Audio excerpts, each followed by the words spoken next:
말도 많고 탈도 많은 이번 21대 국회의원 선거. 알고 보면 더 재미있고 눈에 쏙쏙 들어옵니다. YTN 정치부 기자가 쉽게 짚어주는 관전 포인트, 친절한 우 기자, 우철희 기자와 함께 풀어보겠습니다. 안녕하세요. 안녕하십니까? 네, 저희 정치부 기자들이 정말 엄선해서 골랐는데요. 기대하셔도 좋습니다. 네, 기대는 할 텐데 그런데 친절한은 누가 붙인 겁니까? 제 스스로 붙였습니다. 예. 알겠습니다. 친절한 설명 기대하겠습니다. 관전 포인트 짚기 전에 네. 이번 선거 최대 관심점 하나만 꼽자고 하면 아무래도 종로 아니겠습니까? 그렇죠, 네. 이낙연, 황교안 두 후보는 지금 투표했습니까? 네, 오늘 아침에 이낙연, 황교안 두 후보가 나란히 투표를 했습니다. 하지만 투표장이 같지는 않아서 서로 마주치지는 않았습니다. 예. 그런데 황교안 후보 투표를 할 때 돌발 상황이 좀 발생을 했습니다. 그림과 함께 보면 좋을 것 같은데요. 예. 사전 투표 해보신 분들은 아시겠지만 기표소 보면 뒤쪽에 가림막이 없어요. 네. 그러다 보니까 네. 앞에만 있죠. 예, 네. 앞에만 있는데 벽과 함께 기표소가 나란히 있다 보니까 뒤에가 뚫려 있어서 황교안 후보가 투표를 할 때 어디다 했는지? 네, 내 거 다 보는 거 아니냐 이렇게 예. 항의를 했어요. 그러다 보니까 임시 가림막을 뒤에 설치를 하고 그러고 나서 투표가 진행이 됐거든요. 그래서 일단 투표는 뭐 진행이 되긴 했습니다만 네. 황교안 후보는 부정선거 의혹을 제기하고까지 있는데요. 아. 일단 이낙연, 황교안 두 후보의 투표 끝나고 나서 소회를 한번 들어보시죠. 예. 제가 네거티브를 당하긴 했지만 제가 한 것은 없다는 점을 다행으로 생각해요. 네, 그것은 유권자의 분별을 믿기 때문입니다. 이 선거 문화가 아직도 개선될 여지가 있다고 생각합니다. 비공개 투표의 원칙, 헌법의 원칙에 반하는 것이라면 지금 관리하고 있는 직원들의 문제이기도 하지만 선관위의 문제라고 생각합니다. 이것은 정말 심각한 부정선거의 의혹이 아닐까. 네, 우 기자, 제가 그 사전 투표를 했는데 사전 투표하니까 이런 식으로 디귿자로 그렇죠, 이렇게 예. 가려서 옆에선 볼 수 없는데 네. 뒤에는 아무도 없었거든요. 네. 근데 예전 기억을 이렇게 반출을 해보면 네. 예전엔 가림막이 있었던 것 같은데 그게 지금 없어진 겁니까? 네, 찾아봤는데요. 지난 2014년도 지방선거부터 원칙적으로 뒤에 가림막이라고 천으로 하는 된, 것이 예. 없어졌습니다. 그런데 선관위 규정에 보면은 원할 경우에는 가림막을 설치해 주도록 되어 있거든요. 아, 그런데 뭐 매뉴얼상 살펴보면은 투표의 비밀이 침해되지 않도록 기표소 간의 일정 거리를 둬서 측면으로 설치한다. 이렇게 매뉴얼로 되어 있다고 합니다. 그래서 선관위 입장에서는 문제가 없다는 건데 황교안 후보 입장에서는 가림막을 예. 설치해달라 해서 가림막을 설치했고 그 뒤에 투표가 이루어진 것이다. 이렇게 보시면 예, 되겠습니다. 그래서 부정선거 의혹까지 제기를 한 거군요. 예. 네, 아무래도 여야의 잠재적인 대권 주자들의 지역구다 보니까 더 이렇게 뭐 얘기도 많이 나오는 네. 상황인데 이게 이번 총선 관전 포인트와도 또 연결이 된다고요? 네, 그래서 준비했습니다. 첫 번째 관전 포인트 먼저 보고 이야기 나눠보시죠.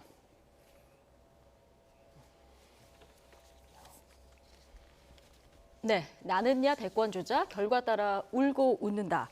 예. 네, 뭐 저희가 3명씩 꼽아봤습니다. 대권 주자 여야에서요. 여권에서는 일단 이낙연, 김부겸, 김두관 이 세 후보를 꼽아봤고요. 야권에서는 황교안, 오세훈, 홍준표 이 세 사람을 좀 꼽아봤거든요. 예. 네, 앞서 저희가 종로 짚어봤지만 예. 사실 이번 종로 선거가 미리 보는 대선이다. 이렇게 얘기를 해도 과언은 아닙니다. 왜냐하면은 대권 주자 여론조사에서 1, 2위를 달리고 있을 만큼 치열한데요. 그래서 사실 승자는 대권 가도로 가는 뭐 지름길이 될 수도 있고요. 그리고 뭐 좋은 길이 될 수도 있겠지만 패자 입장에서는 정치적 타격이 상당할 것이다. 예. 이런 전망이 나올 수밖에 없습니다. 또 지금 그래픽으로도 보셨지만 뭐 민주당 같은 경우에는 김부겸 후보가 이번에 민주당의 사지라고도 여전히 불리는 대구에서 또다시 출마를 했고요. 출마하면서 뭐 대권 네, 도전 동시에 선언을 의사도 했어요. 밝혔죠. 네, 예. 그렇습니다. 총선 출마를 하면서 동시에 대권 출정식까지 했는데 네. 동시에 또 김두관 후보 같은 경우에는 자신의 원래 지역구인 김포갑을 버리고 양산으로 갔어요. 다시 경남으로 돌아왔죠. 네, 그래서 예. 이제 경남 어떤 탈환의 선봉장이 됐는데 또 통합당 입장에서는 오세훈 후보가 서울 광진 을에 출마를 했거든요. 그런데 이 지역이 보수 계열 후보가 한 번도 당선된 적이 없는 곳입니다. 그렇죠, 예. 그래서 통합당 입장에서도 험지에 먼저 가겠다고 하니 공천장도 제일 먼저 줬어요. 네. 그래서 일단 싸우고 있고 동시에 홍준표 후보 같은 경우에는 출마 선언을 할 때 이번 국회의원에 나올 때부터 나는 대권을 가기 위해 이번에 국회의원을 해야겠다 이렇게 입장을 밝혔기 때문에 무소속으로 현재 출마를 한 상태입니다. 네, 이 결과도 무척 궁금하고요. 다음 관전 포인트 살펴볼까요? 주제요. 보여주실까요? 네, 어렵다 어려워 비례대표 의석 배분. 자, 이렇게 잡았는데 자, 이번 총선부터 준연동형 비례대표제가 실시가 되잖아요. 근데 진짜 어렵긴 합니다. 이번에 뭐 모자도 씌워주고 이런 상황인데요. 의석 배분 어떻게 되는 겁니까? 네, 일단 저희도 사실 이 준연동형 비례대표제 선거법 개정될 당시에 정치부 기자들이 모이기만 하면 대체 어떻게 계산하는 거냐 이런 말 정말 많이 했었거든요. 일단 중앙선거관리위원회에서 안내한 개요부터 보시겠습니다. 네. 일단 글자가 굉장히 많군요. 네, 뭐 예. 연동 배분 의석수, 그리고 또 합계가 30석 미만일 때는 병립형, 초과일 때는 연동 배분 의석수 비율대로 배분, 17석에 대해 병립형 적용 배분 이렇게 해서 상당히 복잡합니다. 그런데 밑에 있는 글씨를 잘 보셔야 되는데요. 일단 지역구 5석 이상 또는 정당 투표 3% 이상의 정당만 이 비례대표 의석을 가져올 수 있다. 이렇게 보셔야 됩니다. 예. 더 간단하게 결론부터 제가 친절한 우 기자로서 오늘 말씀을 드리면 그래픽은 친절하지 않은 것 같아요. 네, 그래서 준비를 한 네. 건데요. 이번에 그 두 번째 투표용지 기억하실 건데요. 예. 이제 48.1cm짜리 네. 그 녹색 너무 길어졌죠. 예, 예. 거기에 이제 정당 투표를 하게 되잖아요. 예. 근데 이 정당 투표율과 이번에 비례대표 의석이 47석이거든요. 네. 그 비율을 곱하면 대략적인, 정확한 예. 건 절대 아니고요. 대략적인 의석을 계산해 볼 수가 있습니다. 왜냐하면 이 준연동형 비례대표제라는 게 사실 우리나라의 어떤 의석수와 정당 지지율의 괴리를 좀 없애보자 이렇게 만든 건데 가장 이 골치가 아팠던 게 바로 지역구 의석을 몇 석을 갖느냐에 따라 이 계산식이 엄청 복잡해지거든요. 예. 그런데 문제는 여야에서 나란히 위성정당을 출범시키지 않았습니까? 그렇기 때문에 사실 과정은 복잡해졌지만 결론을 놓고 보면 결과는 이전과 크게 다르지 않게 되는 겁니다. 네. 그렇기 때문에 사실상 예전 계산 방식대로 정당 득표율 곱하기 비례대표 의석을 하면 대략적으로는 나오지만 네.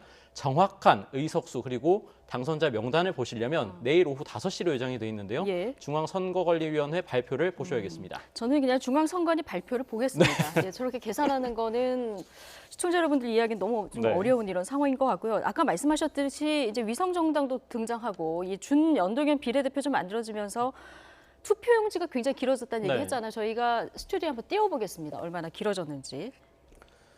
예. 투표용지 받아보신 분들 아마 당황스러우셨을 겁니다. 20대 총선 예. 대비 10cm가 더 늘어났는데 저건 지금 20대 네. 총선이고 저것도 길었어요, 사실. 제가 이번에 사전 투표할 때 예. 한번 재봤어요. 제 네. 키가 179cm인데 제가 턱에서부터 허리띠까지 오더라고요. 그러니까 한 번씩 읽는 데만 해도 사실 유권자분들 시간이 꽤 예. 걸리셨을 지금 겁니다. 화면에서도 너무 길어서 밑에 부분을 접은 네. 모습을 볼 수가 있는데 그 정도로 거의 50cm에 가깝게 긴 모습입니다. 꼼꼼히 잘 보고 미리 또 저 비례대표 용지 보면 이번에 3번 붙어 있어요. 네. 그래서 그런 것들 다 챙겨가서 투표를 꼼꼼히 하셔야 될 것 같습니다. 네, 다음 주제도 좀 보실까요? 네, 수도권과 영호남을 보면 일당이 보인다. 이건 아무래도 수도권 같은 경우는 가장 의석이 많으니까 그럴 것 같고 네. 영호남은 원래 이제 각자 범보수, 그렇죠. 범진보의 텃밭으로 꼽히니까 네. 좀 그 지역에서 의석을 많이 뺏어갈수록 유리하다. 뭐 이런 의미로 해석하면 될까요? 네, 전 시간대 제가 출연했을 때 이재윤 앵커께 직접 여쭤봤거든요. 수도권 의석 몇 석일 것 같으십니까? 121석.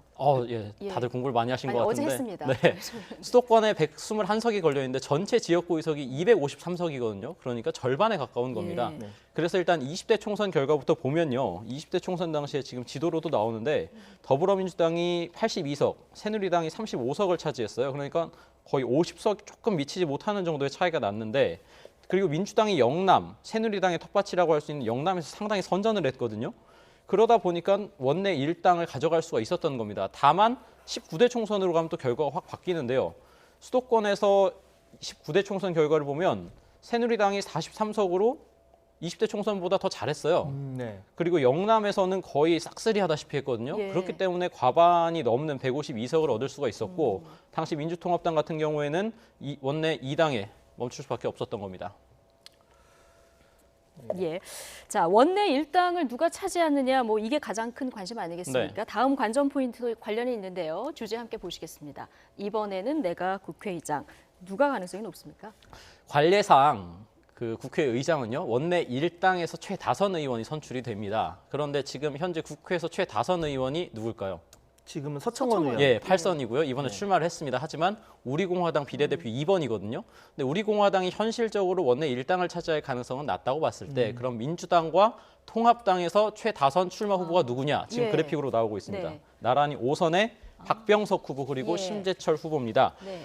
그래서 현재 이 둘 중에 한 명이 당선이 될 경우, 혹은 둘 다 당선되더라도 원내 일당에 따라서 두 사람 중에 한 명이 국회의장을 할 가능성이 상당히 높은 상황이고요. 만약에 두 사람이 동시에 낙선을 한다 그러면 4선으로 출마한 후보들, 그래서 당선되면 5선이 되는 그렇죠. 후보들, 5선 고지를 점령하는 후보가 될 텐데 4선 현재 출마 후보는 상당히 많습니다. 이름을 한 명씩 짚어드리면요. 민주당에서는 김진표, 변재일, 서른, 송영길, 안민석, 이상민, 조정식, 최재성, 또 통합당에서는 나경원, 신상진, 정우택, 정진석, 조경태, 주호영 이렇게 많은데 하지만 근데 아시겠지만 대권 욕심이 있는 경우에는 이제 국회의장을 하고 또 행정부 수장을 한다는 게 부담스러울 수 있기 때문에 좀 자제를 할 것이고요. 예. 동시에 원내 일당이 되지 않을 경우에 역시 국회의장을 하기는 좀 어려운 상황이죠. 네.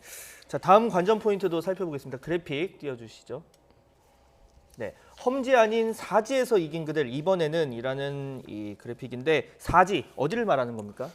민주당 입장에서는 사지가 어디겠습니까? 영남. 영남. 그 중에서도 TK겠죠. 그렇죠. 대구 경북이죠. 네. 그러면 통합당 입장에서는 어디겠습니까? 호남이 호남이겠죠. 되겠죠. 예, 이번에 사실 통합당 입장에서는 그 호남 지역의 공천을 다 하지도 못했어요. 일단 여권부터 좀 살펴보면요. 예. 김부겸, 홍일학 후보 20대 총선 때 나란히 대구에서 당선이 됐습니다. 그리고 이번 총선에서도 그대로 자기 지역구에 출마를 했거든요. 하지만 지금 코로나19 사태를 비롯해서 대구 지역 민심이 그렇게 심상치는 않습니까? 않은 상황, 예, 예. 그러다 보니까 쉽지 않은 싸움이 될 것이다. 이런 전망이 나오고 있는 상황이고요. 네. 야권에서도 좀 살펴보겠습니다. 야권에서 보면 당시 이제 이정현 의원, 뭐 박근혜 전 대통령의 복심이라고도 불려서 뭐 순천에 예산 폭탄을 내가 예산 가져오겠다 유명하지 않았습니까? 그래서 네.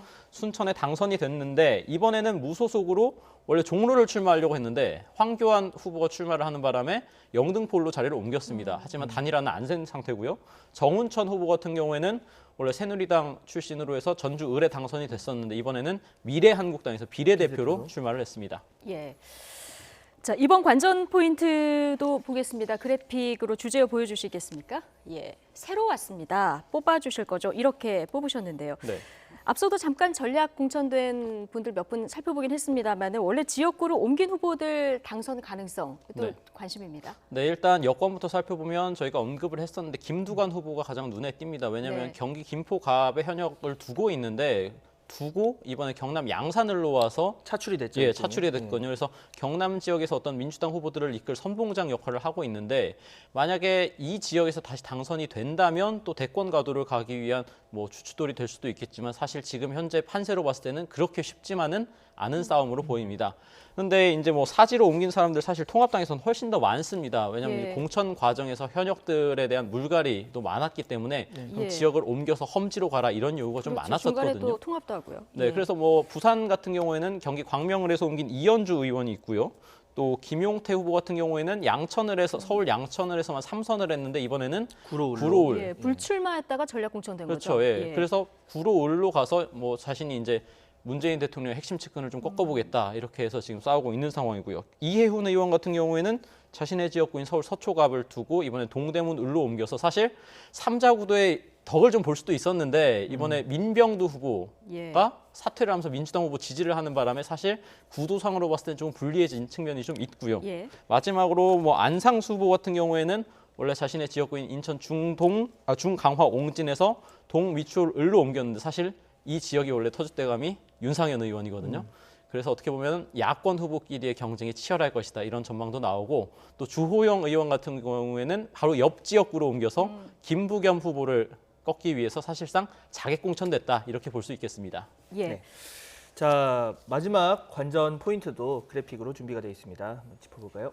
네, 끝날 때까지 끝난 게 아니다. 뭐 이건 선거 전체가 뭐 끝날 때까지 끝난 게 아니고 계속 뭐 노력을 그렇죠. 해야겠지만 이게 또 이 부분을 특별히 이제 짚은 이유가 있을 것 같은데. 예. 네, 아무래도 사실 어제 벌어진 일이 조금 저희로서도 사실 예상하지 못했던 부분입니다. 예. 차명진 후보에 대한 건데요. 네. 뭐 다시 이제 부활했죠. 예, 최고위 차원에서 제명을 해서 이제 후보 등록이 자동적으로 무효가 됐는데 예. 페이스북에 갑자기 글을 올렸는데 그게 바로 가처분이 인용됐다라는 거였어요. 그래서 제명 처분이 효력 정지가 됐기 때문에 당연히 후보 자격도 부활이 돼서 사실상 총선 완주가 가능해진 겁니다. 법원에서는 그- 왜 이런 예. 판단을 네, 한 법원에서는 이번에 사실 이 전에 탈당 권유 조치를 받지 않았습니까? 그게 네. 윤리위에서 결정을 한 거였는데 근데 윤리 사실 제명 탈당 권유 결정을 최고위 입장에서도 예상을 하지 못했던 측면이 좀 큰 것 예. 같습니다. 그런데 이게 수도권의 특히 중도층 민심의 이탈로 바로 드러나다 보니까 강력한 조치가 좀 필요했다.